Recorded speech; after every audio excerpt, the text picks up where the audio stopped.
मंचावरील उपस्थित सर्व मान्यवर, वेळ खरंच कमी आहे. माझ्याकडे PPT आहे खूप सुंदर बनवलेली, ते शेतकऱ्यांना दाखवायचं होतं मला. आणि उपस्थित सर्व शेतकरी बांधव आणि भगिनींनो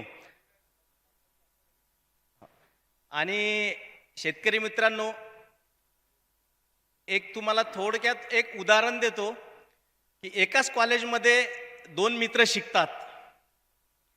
लॉ कॉलेजला असतात ते, आणि ते दोन मित्र दोन्ही वकील होतात.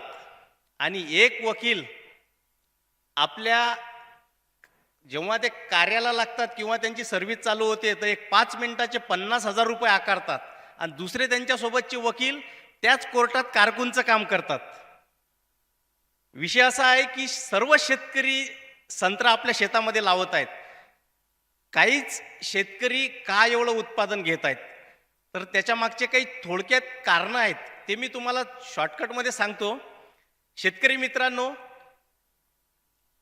संत्रा पीक हे फार सोपं नाही आणि अवघड पण नाही आहे. मी आता गेल्या 15 वर्षापासून या संत्र्यामध्ये सतत काम करतो.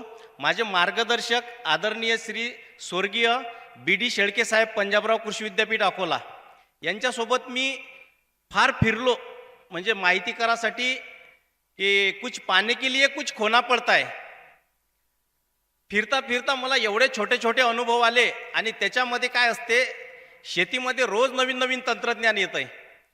जर तुम्ही थोडे बारकावे जर त्याच्यामधले पाहत गेले तर आपण तिथून काही शिकतो आणि उत्पादनामध्ये आपल्याला भरपूर फायदा होतो. मी काम करताना माझ्या सानिध्यात भरपूर शेतकरी आहेत. तर मी एवढ्या शेतकऱ्यांना न आणता आम्ही मागच्या वेळेस आपल्या काटोल आणि नरखेड नागपूर नगरीमधले 120 शेतकरी माझं कार्य पाहायला बुलढाणा जिल्ह्यामध्ये आले. त्या शेतकऱ्यांनी जे कार्य पाहिलं, अक्षरशः त्यांना आम्ही हे सांगितलं की या 35 एकरामध्ये सर एक पिवळं पान दाखवा, संत्र्याचं एक पिवळं पान दाखवा की जेणेकरून त्याच्यावर मायक्रोन्यूट्रनची कुठली डिफिशियन्सी आहे का, म्हणजे मायक्रोन्यूट्रनची कमतरता, कुठलंही सेकंडरी मायक्रोन्यूट्रन असो की झिंक, बोरान. ते शेतकरी संत्र्याच्या झाडाखालीच बसलेले होते, ते वर पाहायचे, नाही साहेब नाही आहे. तर शेतकरी मित्रांनो, आम्ही त्याच्यामध्ये छोट्या छोट्या गोष्टी केल्या. सुरुवातला जो विषय आपला ऑर्गॅनिक कार्बन, मी जमिनीमध्ये काम करताना एक शेतकऱ्याचा मुलगा आहे, मला माहीत आहे की ऑर्गॅनिक कार्बन वाढवल्यामुळे काय काय होतंय. रासायनिक खतं हा विषय सगळ्यांनी सांगितला, मी त्याच्यावर जाणार नाही. परंतु ऑर्गॅनिक कार्बन मी जमिनीमध्ये वाढवलं, तिथून आमची सुरुवात झाली. त्यामध्ये झाडामध्ये खूप फरक पडला, जेणेकरून भुतळा साहेबांचा जो 35 एकराचा प्लॉट आहे त्याच्या मागच्या वर्षी 1,35,00,000 रुपये झाले. आणि विशेष झाडावर काही शास्त्रज्ञ मंडळीने सांगितलं की बा 2 बार घेऊ नये, झाड खराब होते. एकदम बरोबर आहे, परंतु आम्ही दोन्ही बार घेत आहोत. त्याच्यावर एक बार जो आहे आंबिया बार, त्याला तळण न देता तो फुटून राहिला, कारण तो आमच्यासाठी एक बोनस पीक म्हणून आम्ही त्याला जपोसून राहिलो, त्याची सोय घेऊन राहिलो. आज भुतळा साहेबांचा तो प्लॉट 25.5 रुपयानं हार्वेस्टिंग सुरू आहे. त्याची क्वालिटी एवढी सुंदर आहे की ज्या लोकांनी त्याच्यासाठी चांगलं व्यवस्थापन केलं असेल त्याच्यापेक्षाही सुंदर आहे. कारण त्याच्या मागचे छोट्या छोट्या कारणं आहेत की आम्ही त्या झाडामध्ये ऑर्गॅनिक कार्बन वाढवलं, आणि फवारणीचं नियोजन, त्यामुळे खताचं नियोजन, आणि सगळ्यात महत्त्वाचं आपल्या भागामध्ये ज्या समस्या आहेत की बऱ्याचशा लोकांच्या बागा फुटत नाहीत. मी बाग फुटत नाही, मला कुठल्याही बगीच्यात नाही, मी बगीचा पाहिल्यावर सांगतो की हा बाग का नाही फुटत. छोटे छोटे राऊत साहेब आम्ही अभ्यास केला त्याच्यामध्ये. तुम्ही मागच्या वेळेस आपल्या कार्यक्रमाला होते, त्यानंतर परतही माझा काटोलमध्ये कार्यक्रम झाला 19 तारखेला. 6 तारखेला राऊत साहेब आमच्या कार्यक्रमात होते. त्यांनी माझ्याच म्हणजे मी जे प्रेझेंटेशन केलं त्याच्यावर खूप मोठं विनोदी प्रेझेंटेशन केलं आणि शेती संदर्भात केलं. आम्ही त्याच्यामध्ये एक केलं की झाडं जे दाटतेत, आज NRCच्या कलमा असो, कुठल्याही कलमा असो, जे शेतकरी लावून राहिले, पण NRCच्या खास करून कलमा मी जिथं जिथं पाहतो खूप डेरेदार क्वालिटी, त्यानंतर झाडाचा बुंदा, झाडाचा जो डेरेदारपणा असतो तो एकदम ओळखायला येतो. मी आता 4 दिवसाच्या पहिले आमचे आदरणीय खासदार प्रतापरावजी जाधव साहेब बुलढाणा, त्यांच्या शेतामध्ये गेलो. त्यांनी NRCच्याच कलमा लावलेल्या आहेत, उत्कृष्ट क्वालिटीच्या कलमा भरपूर, आणि त्यांना मी सर्व टेक्निक माझं केलेलं आहे. त्यांच्या पूर्ण म्हणजे सर्व त्यांचे भावबंदी, त्यांच्या गावात सगळ्यांना माझी ट्रीटमेंट सुरू आहे 4-5 वर्षापासून. त्यांचा एक बगीचा एवढा सुंदर केला आम्ही की त्यांना एकच सांगितलं की तुमच्या झाडामध्ये सूर्यप्रकाश पडत नाही. आणि शेतकरी मित्रांनो, एकच तुम्ही लक्षात घ्या की जे कपाशीच्या शेतामध्ये जातो आपण किंवा सोयाबीनच्या शेतात जातो, जे 7 धुऱ्यावरचे जे झाडं आहेत मोजके, त्या झाडांना आतमधल्या झाडापेक्षा खूप चांगला माल असतो. त्या झाडावर जो माल दिसतो तुम्हाला, शेंगाची पर्सेंटेज भरपूर जास्त दिसते, पात्या फुलं कपाशीत पाहिलं तर. तसंच टेक्निक आपण संत्र्यामध्ये केलं. झाडाच्या वरून सूर्यप्रकाश जोपर्यंत खोळात येणार नाही तोपर्यंत तुम्हाला पेट्यातला माल मिळणार नाही. आणि पेट्यातला माल काढासाठी तुम्हाला झाडामधले जे वॉटर शूट आहेत की जेणेकरून त्याच्यावर माल येत नाही पण सगळं अन्नद्रव्य ते घेतात, तर ते सर्व वॉटर शूट मी सुरुवातला काढले. त्यानंतर बऱ्याचशा ठिकाणी प्रदीप भाऊंचा एक 750 झाडांचा प्लॉट आहे 14-15 वर्षांचा, ते जेसीबी लावून राहिले होते त्या प्लॉटला, की त्याच्यावर एवढा मोठा फायटोप्तोरा आणि डायबॅक. तिथं मी भरपूर आम्ही डॉक्टर साहेबांशी काम करताना केमिकल्स ट्रीटमेंट केल्या. केमिकल ट्रीटमेंट सगळ्यांना माहीत आहेत, त्याचे चांगले परिणाम नाही मिळाले. तिथं आम्ही जैविकमध्ये गेलो. जास्त जैविक म्हणजे साधं ट्रायको सुडो ह्या गोष्टी आम्ही थोड्या वेगळ्या पद्धतीनं वापरल्या. तिथं मी थोडक्यातनी फायटोप्तोऱ्यासाठी काही ड्रिंचिंग दिल्या. ड्रिंचिंगमुळे एवढे चांगले झाडं झाले की अक्षरशः त्या झाडावर आम्ही एका झाडावर आमच्याकडे व्हिडिओज आहेत. आता ते टनाचा हिशोब चालू होता, पण मी कॅरेटच्या हिशोबानं सांगतो सर.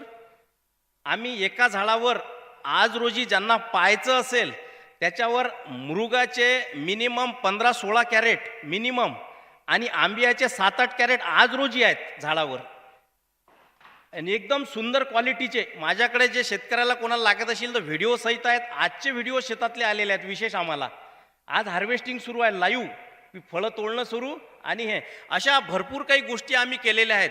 त्यानंतर शेतकरी डिंक्यापासून खूप त्रस्त आहेत. गमोसीचा प्रॉब्लेम जो आहे त्याच्यावर मी इतकं चांगलं एक सोल्युशन काढलेलं आहे की प्रत्येकाकडे आपल्याकडे गाय असतेच घरी, गोमाता. सर त्याचं शेण, गोमूत्र आणि ताक आणि गूळ हे मिश्रण करतो मी, आणि त्याच्यामध्ये ट्रायको आणि सुडो म्हणजे निसर्ग स्पर्श एक चांगल्या कंपनीच्या औषधं येतात, त्या मिक्स करतो. आणि जिथून डिंक निघते अक्षरशः तिथं मी लावलेलं आहे. 100% डिंक बंद होते, 100%. आणि तिथं साल आलेली असे आपल्याकडे हजारो प्लॉट आहेत. जे गमोसीसचे पूर्ण झाडं शेतात जर गेलो तर आपलं शर्ट खराब होते, एवढ्या गमोसीसमध्ये आम्ही काम केलेलं आहे. आणि शेतकरी मित्रांनो, याच्यावर खूप चांगले रिझल्ट मिळाले. त्यानंतर बऱ्याच शेतकऱ्यांच्या शेतामध्ये हुमणी उधळीचे प्रॉब्लेम आहेत. तिथं आपण केमिकल्समध्ये जर बघितलं तर केमिकल्समध्ये आपण काहीही टाकलं तर ते हुमणी, कारण कुठेही जरी कुठल्याही गोष्टीचा धोका असला, समजा तिथं साप आहे ना, आपण जर गेलो तर तो त्याच्या भीतीपुढे तो दूर जातो. गांडुळाला जर आपण युरिया टाकला तर गांडूळ जमिनीत खोलवर जातात, कारण त्यांना माहीत आहे की हे विष आहे, आपल्या याच्यापासून मरण आहे. तर आपण हुमणी उधळीसाठी शेतकऱ्यांनी अतोनात केमिकल्स टाकलेत. केमिकल्स हे स्वतः त्या किडीकडे जाऊन किडीला मारत नाही. त्याच्यासाठी एक EPN एंटोमोपॅथोजेनिक निमॅटोड या नावाचा एक मी शोध केला मार्केटमध्ये, आणि त्याचा वापर करत गेलो तर हुमणी उधळीच्या आमच्या एरियातले 100% प्रॉब्लेम सॉल्व्ह झाले. त्याचं कारण असं आहे की हुमणीसाठी जर इथं औषध टाकलं तर ते 20, 25, 30 फुटापर्यंत जाऊन हुमणीला मारते, आणि विदिन 8 दिवसात तुम्हाला हुमणी वर येऊन मेलेल्या दिसतात. असे जैविकमध्ये खूप चांगले प्रयोग केले. आणि या अशा प्रयोगामुळे आम्ही आता कटिंग कशी करायची याचं एक थोडक्यात मी तुम्हाला सांगतो की हे प्रयोग करता करता आपल्याला उत्पादन कसं घ्यायचं. बरेच शेतकरी कटिंग करावं लागते, मगाशी ते दाखवलं मशीननं कटिंग. मी याच्यामध्ये एवढा मोठा अभ्यास केलेला आहे की मला बोलायला कमीत कमी 3 ते 4 तास लागतात. एका गोष्टीवर मी अर्धा तास सहज बोलतो. कटिंग करताना सर साध्या गोष्टी आहेत की झाड जेव्हा आपण कटिंग करतो त्यावेळेस बगीचाला आपण ताण दिला आणि ताबडतोब कटिंग जर सुरू केली तर त्या झाडाच्या फांदीमधून नवीन शूट निघतात, म्हणजे जे स्टोरेज व्हायला पाहिजे ते बाहेर फेकून देते झाड. तर कटिंग ही साधारण झाडं तानात सोडले, तुम्ही 50% झाड जर चिमलं तर त्यावेळेस त्या झाडाची कटिंग सुरू करायला पाहिजे, सल काढायला पाहिजे. त्यावेळेस झाड मुवमेंट घेत नाही, आणि जिथचा भाग आपण कापतो तिथचा भाग तुम्हाला पूर्ण फुगीर होते, आणि पूर्ण त्याच्या खोळामध्ये पेट्यामध्ये फूट निघते. आम्ही जेवढेही काही फूट काढलेले आहे त्या झाडाच्या पेट्यामध्ये, आणि पेट्यामध्ये माल निघायला जास्त त्रास नाही जात झाडाला, कारण भरपूर माल पेट्यामधून निघतो. मालाची क्वालिटी, गुणवत्ता आणि साईज खूप चांगली राहते. तर या प्रकारचं आम्ही नियोजन केलं. जर आता बसलेले तर थोडे शेतकरी आहेत आणि एक खरोखर संत्रा उत्पादक शेतकरी असतील तर मी तुमच्याकरता माझा नंबर सुद्धा देतो. तुम्ही माझा नंबर घ्या आणि सोबतच आमचे पंजाबराव कृषी विद्यापीठाचे काटकर सर आहेत, ते पण मला विद्यापीठात शिकवायला होते. आज आमची भेट झाली आणि योगायोग गुरु आणि शिष्य एका मंचावर असल्यावर मला खूप आनंद झाला. मी माझा शेतकरी मित्रांनो नंबर देतो तुम्हाला, माझा नंबर घेऊन घ्या आणि तुम्ही मला व्हॉट्सअपवर जास्तीत जास्त कॉन्टॅक्ट करा किंवा आपल्या झाडांचे फोटो टाका. माझा नंबर आहे 9923 80 86 79 9923 808679. दिनेश कांबे पाटील, अकोला. धन्यवाद.